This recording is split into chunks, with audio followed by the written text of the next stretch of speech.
with your permission, I would like to continue the rest of the talk in Telugu. Yeah.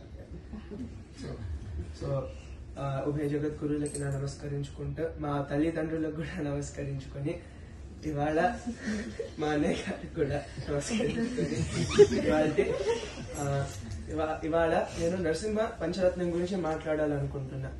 మనకి మామూలుగా భాగవత పురాణంలో మనకి వ్యాస మహర్షి మనకి అందించిన కథ హిరణ్యకశిపుడు ప్రహ్లాదుడు. నాన్నగారు హిరణ్యకశిపుడు, పుత్రుడు ప్రహ్లాదుడు.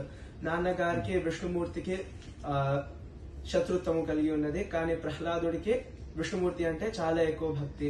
వాళ్ళకి ఒక రోజు గొడవ అయింది. విష్ణువు సర్వత్రా వ్యాపించి లేడని నాన్నగారు, విష్ణువు సర్వత్రా వ్యాపించి ఉన్నాడని పుత్రుడు. అలాగా వాళ్ళిద్దరికి గొడవ జరిగినప్పుడు ఆయన కోపంతో మీ విష్ణుమూర్తి స్తంభంలో కూడా ఉంటాడని కొడితే అందులోంచి నరసింహస్వామి బయటకు వచ్చి హిరణ్యకశిపుడిని చంపుతాడు, సంహరణ చేస్తాడు.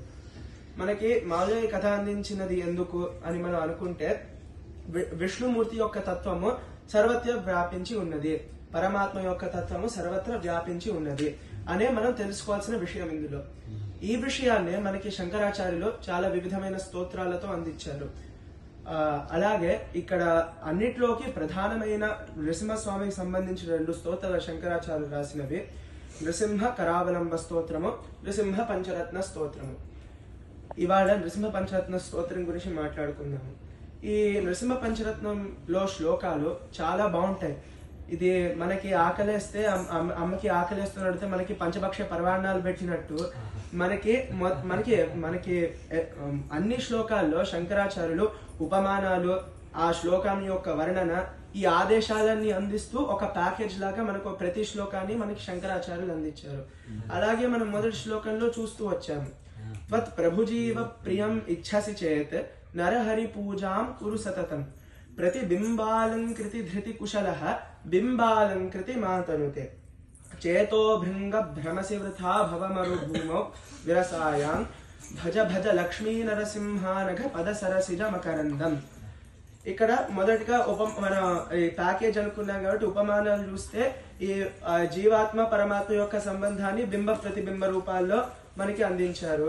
ఈ వర్ణన చేసుకుంటూ ఈ భవమరుభూము, ఈ సంసార సాగరం అనేది చాలా వేస్ట్ ల్యాండ్, అందులో వృథా తిరగడం, పర్యటన చేయడము, అవన్నీ అలాగా మనకి వర్ణన చేస్తూ ఆదేశాలు కూడా అందించారు. ఇలాగా ఉన్న భజ భజ లక్ష్మీ నరసింహానఘ పద సరసిజ మకరందం, నువ్వు ఎటువంటి స్థితిలో ఉన్నానో లక్ష్మీ నరసింహస్వామిని ఎప్పుడూ స్మరించు అని ఇలాగా మనకి చెప్పుకుంటూ మనకి ఆదేశాలు ఇస్తూ ఉన్నారు. మొదటి శ్లోకంలో బింబ ప్రతిబింబ సంబంధం కింద పరమాత్మ జీవాత్మని చూపించారు. అంటే మనం ఇక్కడ అర్థం చేసుకోవాల్సింది, శంకరాచార్యులు ఇందులోనే అద్వైతాన్ని మనకి చూపించారు. అంటే నాకు అద్వైతం గురించి అంత తెలియదు, కానీ తెలిసిన దాంట్లో నేను అర్థం చేసుకున్న దాంట్లో, ఇప్పుడు మామూలుగా నేను అద్దం ముందర నూర్చుకున్నాను అనుకోండి, నా రిఫ్లెక్షన్ వచ్చేది నారాయణ కదా, నా మొహమే నాకు రిఫ్లెక్షన్ వస్తుంది.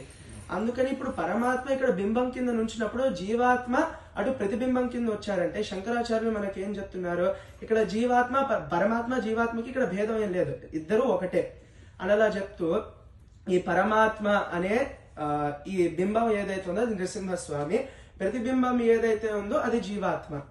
ఈ త్వత్ ప్రభుజీవ ప్రియం ఇచ్చసి చేత్, నీ ప్రభువైన జీవుడు సుఖంగా ఉన్నట్టే ప్రియం ఇచ్చసి చేత్, ఆయన హితము నువ్వు కోరుతున్నావంటే, ఇక్కడ ప్రియం ఇచ్చసి చేత్ అనేది మనం ఇంకో అర్థం కింద కూడా తీసుకోవచ్చు, ఆనందము.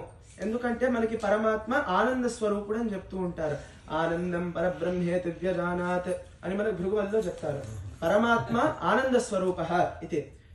అలాగా మనకి పరమాత్మ ఆనంద స్వరూపం అని చెప్పాలంటే అప్పుడు ఆనంద స్వరూపమైన పరమాత్మని నువ్వు ధ్యానిస్తే ఆ బ్రహ్మానందమే మళ్ళీ నువ్వు పొందుతావు జీవాత్మ కింద. ఈ జీవాత్మ పరమాత్మకి భేదం లేదు. అలాగా ఈ నృసింహస్వామికి అనే పరమాత్మకి పూజించినప్పుడు ఆ బ్రహ్మానందమే జీవాత్మని నువ్వు పొందుతావు. అప్పుడు జనాలందరూ అనుకుంటూ ఉండొచ్చు, అంటే మనం పూజ చేస్తుంటే దేవుడికి నమస్కారం పెడుతుంటే దేవుడిని ఒక హైర్ అథారిటీలో పెట్టి ద్వైత భావం అనుకుంటాం కదా, మరి అది అలాగా అనుకుంటే